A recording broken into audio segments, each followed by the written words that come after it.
Sedikit ringkasan mengenai proyek anti-bullying kami. Proyek ini berbasis partisipatif edukatif, di mana proyek ini bertujuan untuk meningkatkan kesadaran mahasiswa akan bahaya dari bullying melalui pendekatan edukatif dan juga kampanye digital. Nah, karena itu kami melakukan riset dan juga diskusi bersama, serta mewawancarai penyintas dari kasus bullying. Nah, dihasilkanlah sebuah poster edukatif yang kami sebarkan melalui media sosial dengan menggunakan beberapa tagar. Di antaranya itu tagar stop bullying dan juga tagar kampus bebas bullying.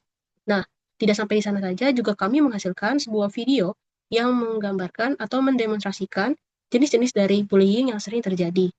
Tujuan dari kampanye yang kami lakukan ini adalah dapat terciptanya sebuah lingkungan yang lebih aman dan juga ramah untuk semua orang, sehingga setiap orang dapat saling menghargai.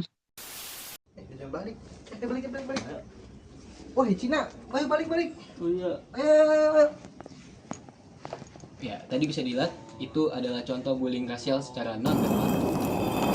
Di sini saya akan menjelaskan apa sih itu bullying rasial. Nah, bullying rasial itu adalah bentuk perundungan yang terjadi karena perbedaan ras, etnis, suku, dan juga asal kebangsaan seseorang.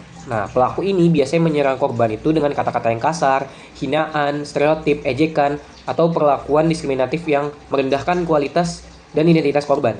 Nah, bullying ini juga biasanya tuh terjadi di lingkungan sekolah, lingkungan kerja, maupun di media sosial yang mengakibatkan dampak serius bagi korbannya, yaitu masalah kepercayaan diri mereka.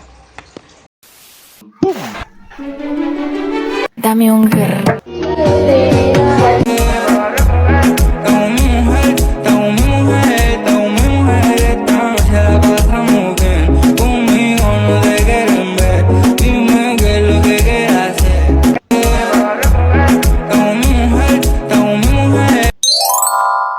Nah, teman-teman, ini dia merupakan salah satu contoh dari cyberbullying ya, teman-teman. Cyberbullying adalah suatu bentuk perundungan yang terjadi di media sosial, baik itu media sosial seperti Facebook dan lain-lain, yang berbentuk seperti penghinaan, pelecehan, atau penyebaran rumor yang bukan aslinya. Nah, yang kejadian satu ini merupakan cyberbullying yang menjerumus ke pelecehan. Jan, lihatlah, gue coret-coret tadi.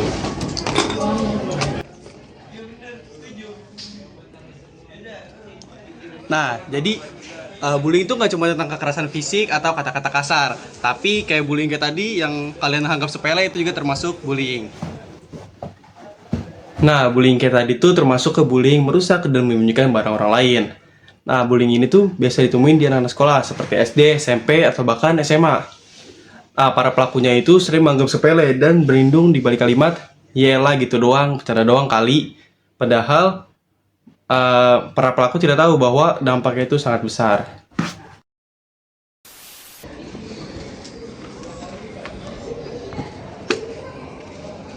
Nah, itu teman, jadi keusilan kita terkadang bukan hal yang sepele.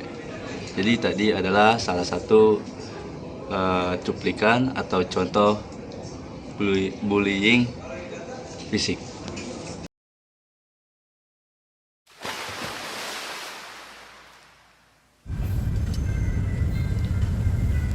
Bullying fisik adalah tindakan kekerasan secara langsung terhadap tubuh seseorang dengan tujuan menyakiti dan merendahkan korban. Ini merupakan bentuk bullying atau perundungan yang paling mudah dikenal karena melibatkan kontak fisik. Ya, kalah lagi. Lu sih, lu bego. Nggak jelas lu main, yang bener apa sih? Kejadian tadi adalah salah satu contoh pembulian verbal. Verbal bullying adalah tindakan penindasan yang menggunakan kata-kata atau suara untuk menyakiti, mengintimidasi, atau merendahkan orang lain. Ini bisa berupa ejekan atau hinaan, ancaman, gosip atau menyebarkan rumor, komentar bernada seksual, sarkasme, atau ejekan yang kejam. Verbal bullying memang tidak melibatkan kontak fisik, tapi dampaknya bisa sangat menyakitkan secara emosional dan psikologis. Terima kasih. Elis, tolong bantuin yang satu lagi dong. Gak mau, berat.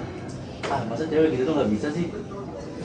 Nah, teman-teman, ini adalah salah satu bentuk bullying juga, yaitu bullying gender. Nah, bullying gender merupakan tindakan perundungan yang biasa dilakukan berdasarkan jenis kelamin atau gender seseorang. Hal ini tuh bisa terjadi karena beberapa orang banyak menganggap bahwa salah satu gender lebih superior dibanding gender lainnya.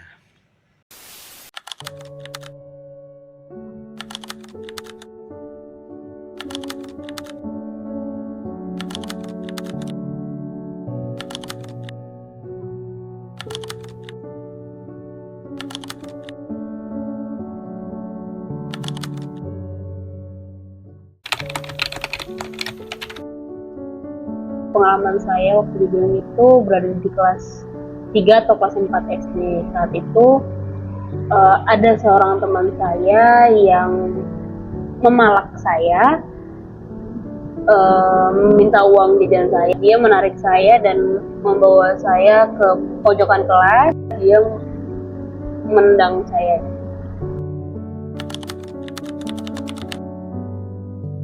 Iya, hampir setiap hari bisa jadi dia lakukan. Itu pasti bingung karena kenapa sih apa salah saya gitu.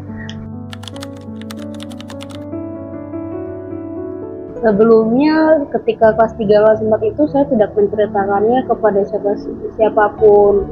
Sampai ada satu teman saya yang mengatakan bahwa hal ini harus diberitahukan kepada orang tua saya.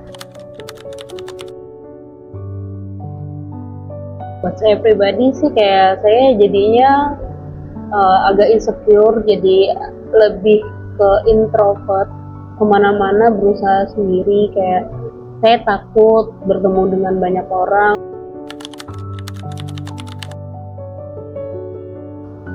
Untuk bullying zaman sekarang ini di tahun 2025 ini nggak seperti zaman-zaman dulu ya, zaman saya sekolah SD gitu. Seharusnya menurut saya guru itu bisa lebih peka mengawasi, memang tidak harus 24 jam atau saat di sekolah terus mengawasi murid-muridnya, cuman mungkin memasang CCTV atau lebih ada guru pengawas yang berkeliling di saat jam pelajaran untuk memperhatikan, karena sejauh ini bullying yang dilakukan tidak kasar seperti dulu. Dan saya tetap berjuang, tetap semangat, jangan kita lawan, karena sebenarnya mereka adalah orang-orang yang sedang sakit yang melakukan hal itu dan mereka tidak bisa diberi pengertian. Jadi kalau bisa laporkan segera ke pihak yang berwajib, atau kalau misalnya di sekolah laporkan kepada guru, kepala sekolah, kalau di kampus bisa laporkan kepada dosen.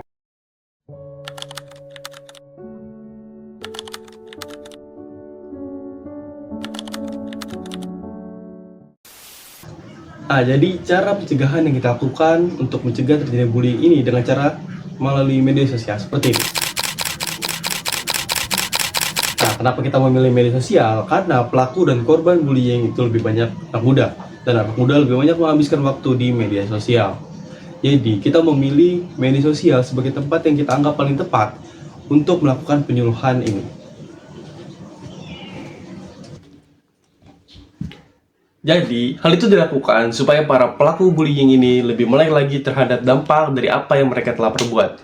Jadi, stop normalisasikan bullying dan lawan pembuli. Di akhir kata, kita semua punya kekuatan untuk membuat perbedaan.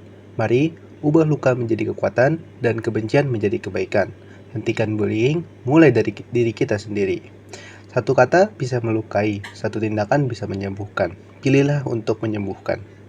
Sekian dari kelompok 8, kurang lebihnya mohon maaf. Terima kasih.